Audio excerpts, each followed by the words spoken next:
Welcome beautiful Paris Saint-Germain family. In today's video I'll be looking at Nuno Mendes and how his return to the Paris Saint-Germain squad and starting 11 will have an effect on Paris Saint-Germain. But first of all, let's take a look on why he's not playing for Paris Saint-Germain.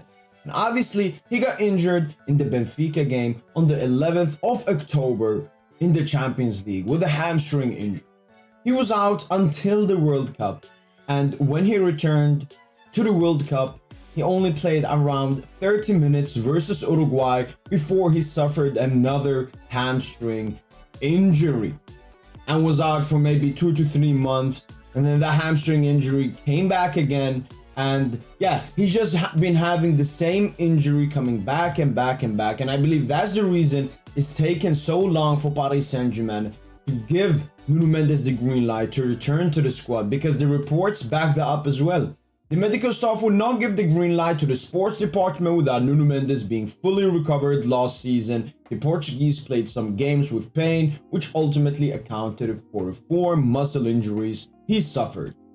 More internally, they remain cautious and explain there will still phases to go through with workloads to increase before thinking about his return, with the hope he can return without a significant risk of relapse. It's the relapse that has been going on and happening again and again and again, and Paris Saint-Germain, they want to take as much time as possible so this doesn't occur again. Nuno Mendes spent a lot of time in the gym area. Nuno's entourage, PSG, worked really well on this point with Nuno. He has gained physicality and we can't wait to see what he can do on the pitch after this work in the gym. So Nuno supposedly will come back even better than he was before. Physicality training, I'm ready to see Nuno absolutely cook every single opposition on the pitch.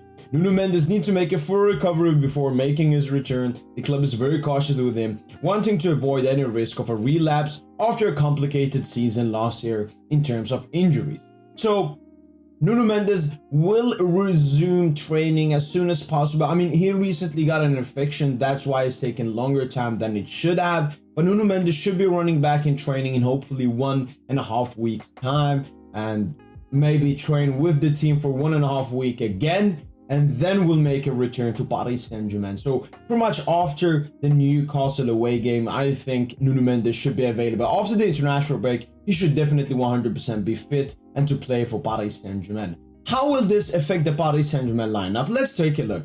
So this is Paris Saint-Germain lineup, the best lineup they can put out. Obviously you can see Donnarumma, Marquinhos, Hakimi, Skriniar, Lucas, Ugarte, Warren, Dembele, Kolo, Mbappe, Vitinha. Obviously this is the starting 11, and Vitinha takes a lot of that left-sided space on that left side, with Ugarte and Warren building a pivot in the middle. But with Nuno's return, he's gonna pretty much take Skriniar's spot, which will be given to Lucas Hernandez, and Nuno will roam that left side, Vitinha playing much more centrally, either on the left or on the right, depending on where we want to put Warren, Zaire, Emery. And here's another picture of that formation you can see. So what it pretty much becomes is very similar to Manchester City's 3-man block, their block system that they used to have last season when they won the Champions League. Marquinhos in the Ruben Diaz role, Nathan Ake and Akanji, who are their wide centre-backs. It will be Hakimi and Lucas. Lucas obviously is a hybrid centre-back, left-back, so that role suits him absolutely perfectly. Whilst Hakimi recently has been playing in this defensive right-back situation where he sometimes can also push up forwardly when Ugarte or Warren takes his space on the right-hand side. Nuno and Dembele on the wings as pretty much overlapping wingers, which pretty much was Grealish and Bernardo Silva at City. Vitinha, Warren, Ugarte, I think they will build pretty much a double pivot in that midfield. Vitinha, a free role, roaming around everywhere, helping out everywhere with 1-2 passes and so on, with Kylian Mbappe and Randal Koulibaly up top. Obviously, when you think about this lineup, you think a 4-3-3, Dembele on the right, Mbappe on the left. But Mbappe really isn't, he's never been like a touchline winger. He wants more to be like an inverted forward, so occupying those central spaces between Nuno Mendes, who is going on the flank, and the striker, Koulibaly. Then one big comparison I wanted to look at was Lucas Hernandez and Nuno Mendes. Obviously, Lucas has been playing as the left back for Paris Saint-Germain this season. I wanted to compare his stats with Nuno Mendes' stats as a left back for PSG last season. Obviously, PSG last season, different manager, different tactics, but this is what we can go from now. We haven't seen Nuno yet under Luis Enrique. So Here are the per 90 stats for Lucas and Nuno Mendes. You can see goals, Nuno clips it, 0.07 compared to 0. Assists per 90, 0.26 compared to 0.18. Again, better. Shot creating actions, 2.49 to 1.73. Goal creating actions, 0.36 to 0.17. Dribbles per game, 3.2 to 1. Carries into the penalty area, 0.87 compared to 0. This is the biggest stat I found, which was progressive passes received. Lucas 1.15, Nuno 8.2. Again, I need to clarify, it's different systems, different managers, different players, and so on. But what we can take away from these stats is offensively, Nuno Mendes adds so much on Lucas, playmaking wise, goal scoring wise, dribbling wise, and just holding that flank. Lucas as well, this will mean we can finally see him playing as a center back, either alongside Marquinhos or Milan Skriniar, which will be an amazing two-man center-back partnership.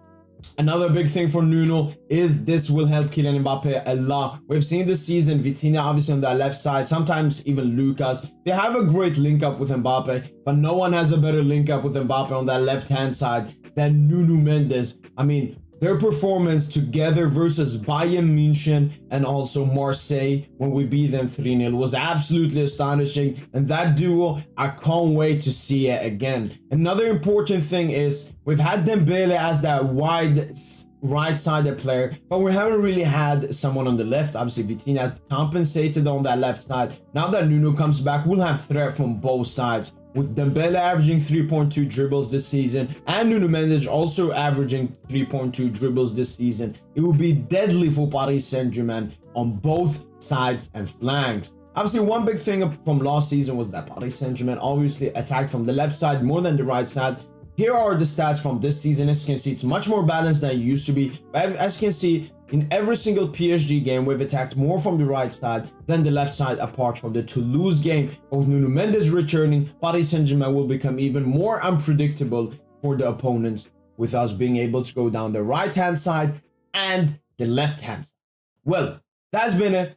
Hopefully, I've explained how Nuno's return will change Paris Saint-Germain and improve it 10 times better. That's been it. Smash the like button if you enjoyed the video. Subscribe to the PSGINT YouTube channel. And as always, allez, allez, allez Paris.